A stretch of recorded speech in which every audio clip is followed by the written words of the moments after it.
So the key fobs for a Rolls Royce Cullinan have like a chrome silver aluminum around the outside, and then from the side to the back is color matched to the car with the same leather that's in here.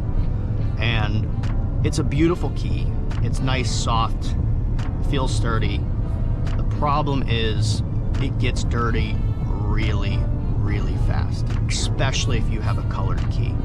Our key is the same blue that's on the back of this, and if you dangle it in a valet box, for example, and it's pressed too much up against the black valet box, you'll end up getting black little spots around the whole back of the key, which you can't really get off. So the only thing you can do really is either get a protective case for the key made directly.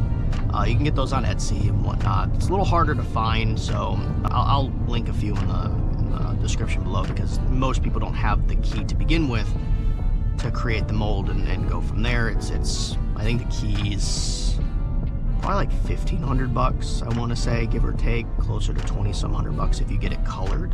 But again, most people have an extra set of the keys just because of that problem. So when you go to trade it in, you give a nice spotless key.